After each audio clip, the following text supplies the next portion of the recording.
আসসালামু আলাইকুম, সবাই কেমন আছো? আশা করছি সবাই খুব ভালো আছো। আল্লাহর রহমতে আমিও ভালো আছি। তো বন্ধুরা, আজকে সকাল সকাল আরেকটা নতুন ভিডিও নিয়ে তোমাদের সামনে এসে গেছি। তো বন্ধুরা, দেখতেই পাচ্ছ এখানে আরেকটা একদম সকাল, খুবই সকাল, তখন 6টার মতো বাজে। 6টাও তখন বাজেনি, তারও আগে। আমার বড় ছেলে আর কি স্কুলে যাবে, ওর জন্য টিফিন রেডি করছে। ওইদিকে আমি খিচুড়ি বসিয়ে দিয়েছি প্রেশার কুকারে। আর এখানে আমি আলু ভাজি করছি, দেখতেই পাচ্ছ একদম গোল গোল করে, যেরকম চিপস আলু হয় না ওরকম ভাজি করতেছি আলুগুলো, একদম পুরো পাঁপড়ের মতো করে। তো ওর খিচুড়ির সঙ্গে সেটা নিয়ে যাবে সেজন্য আর কি। তো এই যে খিচুড়ি এদিকে হচ্ছে, বসিয়ে দিয়েছি প্রেশার কুকারে। খিচুড়িটা হয়ে গিয়েছে, নামিয়ে নিলাম। এরপর আমি আলুগুলো আস্তে আস্তে করে ভেজে নিচ্ছি। তো তার সঙ্গে থাকবে চাটনি। এই যে এগুলো হয়ে গিয়েছে, আস্তে আস্তে করে নামিয়ে নিচ্ছি লাল লালগুলো। তো বন্ধুরা, কারা কারা এভাবে আলু ভাজি করো তোমরা কিন্তু অবশ্যই কমেন্টে জানিও। আর যারা আমার ভিডিওটা দেখতেছো এখনও পর্যন্ত লাইক করোনি বন্ধুরা, তোমরা অবশ্যই একটা লাইক করে দিও। আর যারা যারা এখন পর্যন্ত লাইকটা করে দিয়েছো তাদেরকে আমার তরফ থেকে অনেক অনেক ভালোবাসা। তো বন্ধুরা, দেখতে পাচ্ছ এখানে আমি আলু ভাজিগুলো করে নিয়ে আসলাম। আর এদিকে যে টিফিন বাটিগুলো সব কিছু সাজিয়ে নিয়েছি। এই যে একটার মধ্যে আমি আলু ভাজি একটু দিয়ে দেবো, তারপর দিয়ে দেবো চাটনি, তারপর দিয়ে দেবো আমি একটার মধ্যে খিচুড়ি। তো বন্ধুরা, আর একটু আলু ভাজি আমি রেখে দেবো, কারণ 8টার দিকে আবার ছোটো ছেলে স্কুলে যাবে, ওকেও খিচুড়ির সঙ্গে আলু ভাজি দেবো খেতে। তো ও তো সকালবেলা আগে তো রুটি না খেলে স্কুলে যেত না, এখনও বলে যে ওর দাদার মতো আমিও সকালে স্কুলে যাব, সেজন্য আর কি ও যেটা খেয়ে যাবে আমিও সেটাই খাবো। তো ওর জন্য খিচুড়ি কিন্তু ও বেশি একটু পছন্দ করে না।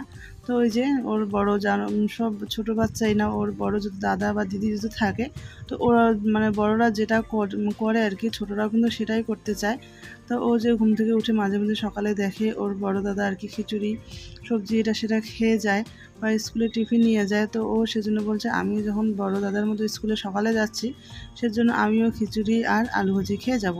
তো ওকে দে, ও কিন্তু তেমন একটা খেতে পারে না, যেহেতু ওই যে বললাম ওর অভ্যাস নেই। তো ও 2-3 চামচ খিচুড়ি খেয়ে চলে যায় স্কুলে। তারপরে এই যে ও স্কুলে যাচ্ছে, বড় ছেলে তো স্কুলে চলে গিয়েছে অনেক আগেই। তারপরে এই যে ছোটো ছেলেকে ঘুম থেকে তুললাম, ওকে রেডি করালাম, রেডি করে ওকেও খেতে দিলাম। ও অল্প খেয়েছে, বেশি খায়নি, কারণ এর তো এত সকালে খাওয়া অভ্যেস নেই। তো কি আর করার, স্কুল যেহেতু সকালে, এত সকালে তো ও খেতেই পারে না।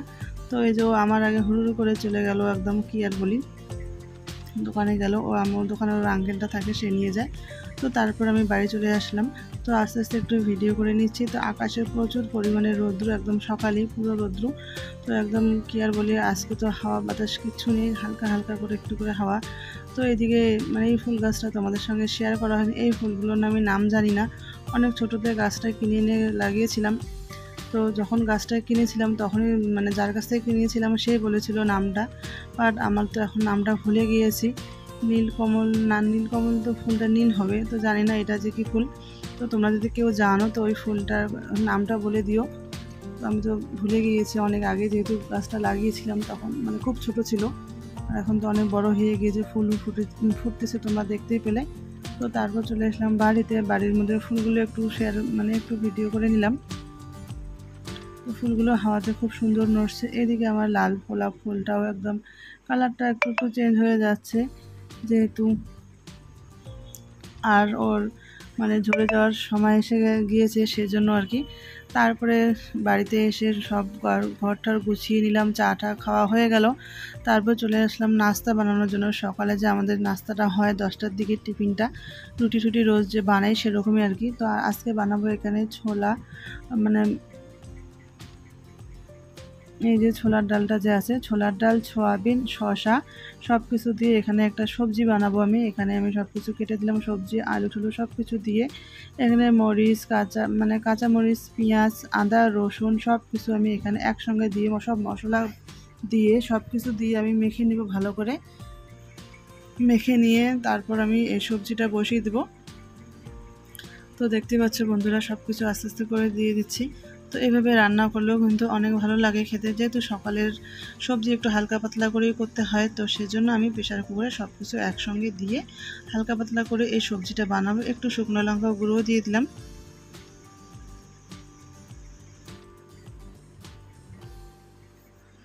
তো এই যে সব কিছু আমার দেওয়া শেষ। এরপর আমি চামচতে ভালো করে সব কিছু মেখে নিচে, হাত দিয়ে মেখে নিলেও কিন্তু ভালো হয়, কিন্তু আমি তো হাত দিয়ে মাখবো না। ওই যে একদিন আমার হাতে না খুব ঝাল লাগে আর কি, সেই জন্য আমি হাত দিয়ে সহজে কোনো কিছু মেখে নিই না। তো তারপরে এই যে আমি প্রেসার কুকারটা এখানে বসিয়ে দিলাম। তো তারপর কিছুক্ষণ পর দেখাচ্ছি আর কি, এই যে আমার সবজিটা হয়ে গিয়েছে। এরপর এখানে একটু গরম মশলার গুঁড়ো দিয়ে আমি সবজিটাকে নামিয়ে নিলাম, একদম ঝোলঝোল করে নিয়েছি, যেহেতু রুটি দিয়ে সবাই খাবে সেই জন্য একটু ঝোলঝোল করেই নামিয়ে নিলাম। তো এরকম হালকা পাতলা সবজি কিন্তু সকালে রুটি দিয়ে খাওয়ার জন্য করলে কিন্তু ভালো হয়। তো সকালে খাওয়াটা এরকমই ভালো। তো যাই হোক, আমার এই সবজিটা হয়ে গেল। এখন নামিয়ে নিচ্ছি, সব কিছু গোটা গোটা আছে, সব কিছু একদম বেশি সিদ্ধ করিনি। তো এই যে নামিয়ে নিচ্ছি সবজিগুলো। তো এখানে আমি মোবাইল এক হাতে নিয়েছি, এক হাতে এগুলো সবজিগুলো নামাতে নিলাম। তো ভাবলাম না, রিস্ক হয়ে যায় যদি পড়ে যায়, সেজন্য আমি মোবাইলটা রেখে তারপর আমি সবজিগুলো নামিয়ে নিয়েছি। ওইদিকে কিন্তু আমি রুটি বানাচ্ছি, ভাজতেছি। তো বন্ধুরা দেখতেই পাচ্ছ। আর এদিকে আমার সবজিটা হয়ে গেল। তো ভাবলাম এখানে তো একটা চুলা ফাঁকা পড়ে আছে, তো ভাবলাম মাছগুলো ভেজে নিয়ে আস্তে আস্তে করে মাছগুলো ভাজা হয়ে যাবে, তারপরে এদিকে আমার রুটি বানাও হয়ে যাবে। সেই জন্য আর কি মাছগুলো এদিকে আস্তে আস্তে করে আমি ভাজি বসিয়ে দিলাম। আর ওইদিকে কিন্তু ছোটো মাছগুলো রান্না হচ্ছে, সেটা আর তোমাদেরকে দেখালাম না। তো এদিকে এই যে মাছগুলো, ওখানে সব মিক্সড মাছ আছে, ছোটো মাছ। তো এখানে এই যে মাছগুলো আস্তে আস্তে করে ভেজে নেবো। এদিকে মাছও ভাজা হবে, আমার রুটিও বানা হবে। তারপর যখন ভাজিটা হয়ে যাবে তখন এদিকে আমি মাছটাও রান্না করতে পারবো। তো তোমরা তো জানোই আমি সকালে একসঙ্গে সব কাজ করতে আমার খুবই ভালো লাগে। তো এদিকে এই যে বন্ধুরা দেখতে পাচ্ছ, এখানে ছোটো মাছগুলো আমি বসিয়ে দিয়েছি। এখানে ছোট চিংড়ি মাছ, তারপরে সব কিছু মাছ মিক্সড আছে। তো এদিকে রুটিগুলো আস্তে আস্তে করে ভেজে নিচ্ছি, বানিয়ে নিচ্ছি। তো এই করে করে সকালে রান্নাটা আমি করে নিই। তো তারপর মাছগুলো ভাজি করে নিয়ে তারপর কিন্তু আমি রান্নাটা বসিয়ে দিয়েছি। আর এগুলো হলো এই যে একটা ধনিয়া আমাদের বাড়িতে আছে, একদম পাহাড়ি ধনিয়া বলে ওগুলোকে। তো অনেক সুন্দর সেন্ট, ধনিয়াটা খুবই ভালো আর কি।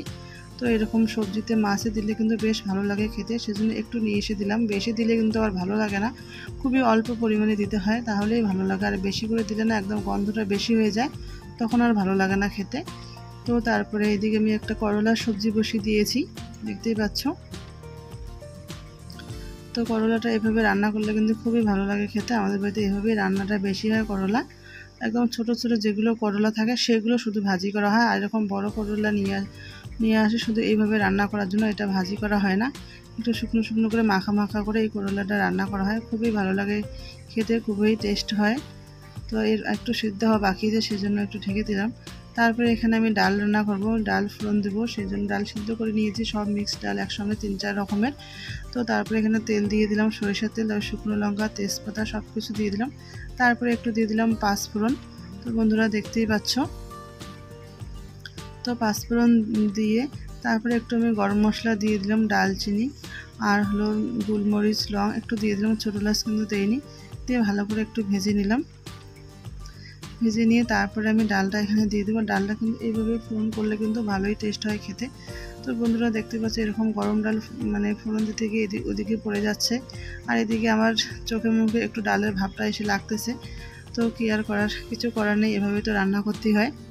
তো যাই হোক, ডালটা আমার ফোড়ন করা হয়ে গেল। তো এরপর আস্তে আস্তে করে কিন্তু নেড়ে চেড়ে দেবো।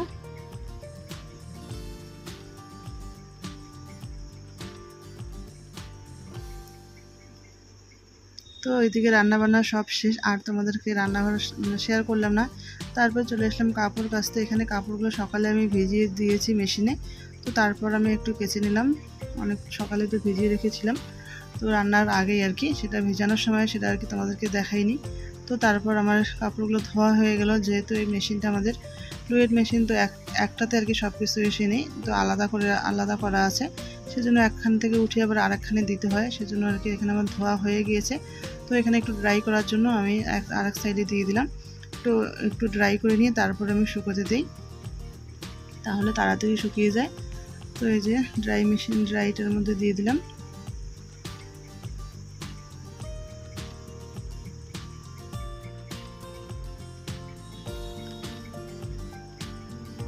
তো কাপড়গুলো শুকোতে দিতে গিয়ে আসলাম, দেখি তো এই গাছটা, আমি তো ভাবছিলাম এখানে পুদিনা গাছ হয়েছে, তো এখানে ওর পাশে দেখি একটা মেহেন্দি গাছ হয়েছে, খুব সুন্দর, মানে বড় একটা মেহেন্দি গাছ আমাদের কিন্তু বাইরে আছে, তোমাদেরকে এরপরে দেখাবো। তো ওই মেহেন্দির ডালটা থেকে আমার শাশুড়ি মা এখানে লাগিয়েছে, ছোট্ট একটা ডাল আর কি এখানে লাগিয়েছে, সেটাও আর কি এটা হয়েছে। তো তার সাইডে আছে পুদিনা গাছ। এই পুদিনা পাতা দিয়ে মানুষ চা বা পুদিনা পাতার ভর্তা সব থেকে ভালো উপকারী। এই যে সাইডে পুদিনা গাছটা, তো এটাও কিন্তু খুব ভালো হয় আর কি শরীরের পক্ষে। আর এখানে একটা লাল, ওই যে বললাম না লাল গোলাপ ফুলের আমার খুব ভালো মানে অনেক দিনের স্বপ্ন হতো, এরকমভাবে আমি অনেক ডাল আর কি লাগিয়েছি।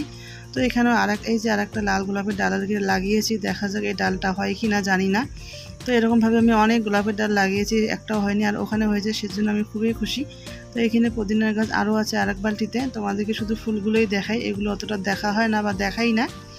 তো বন্ধুরা এগুলো আজকে তোমাদেরকে দেখালাম। এর সাইডে কিন্তু ফুলগুলো কিন্তু সবসময় তোমাদেরকে দেখাই। তো এখানে যে আরও অনেক ধরনের গাছ আছে সেগুলো কিন্তু তোমাদেরকে দেখাই না। তো সকালে তো ফুলগুলো দেখিয়েছি, সেজন্য আর দেখালাম না আর কি। তো তারপরে এই যে গাছের গোড়ার মধ্যে এই যে অ্যালোভেরা গাছটা আমি দুদিন আগে লাগিয়েছিলাম, তো সেটার মধ্যে একটু করে পানি দিয়ে দিচ্ছি, বাকি ফুলগুলোর গাছেও একটু করে পানি দিয়ে দিচ্ছি। কিন্তু সকাল থেকে আমি ব্যস্ত মানে একটু তাল থাকে, সেজন্য এই গাছে পানি দিতেই পারি না। তো তারপরে আর কি এই যে গাছটা এখন একটু ফাঁকা হয়েছে, তারপরে কি গাছগুলো পানি দিয়ে দিলাম। তারপরে চলে আসলাম একদম সন্ধেবেলা। তো সন্ধেবেলা চা আর কি বানাচ্ছি, তো ভাবলাম ভিডিওটা তো এখনও শেষ করা হয়নি, তো চা বানাতে বানাতে ভিডিওটা আজকে শেষ করব। তো বন্ধুরা আমার এই ভিডিওটা তোমাদের কাছে কীরকম লাগলো আজকের ভিডিওটা, আর কোন অংশটা ভালো লাগলো তোমরা কিন্তু অবশ্যই কমেন্টে জানিও। আর যদি কোনো নতুন বন্ধু থাকো তো অবশ্যই সাবস্ক্রাইব করে বেল আইকন বাজিয়ে পাশে থেকো, যাতে আমি কোনো নতুন ভিডিও আপলোড করার সঙ্গে সঙ্গে তোমরা নোটিফিকেশনটা পেয়ে যাও আর আমার ভিডিওগুলো তোমরা দেখো। আর তোমাদের যদি ভালো লাগে তাহলে তোমার বন্ধু ও ফ্রেন্ডসদের মধ্যে কিন্তু ভিডিওটা অবশ্যই শেয়ার করে দিও। তো আজকের মতো আমি ভিডিওটা এখানেই শেষ করছি। তো সবাই ভালো থাকবেন, সুস্থ থাকবেন। আল্লাহ হাফেজ।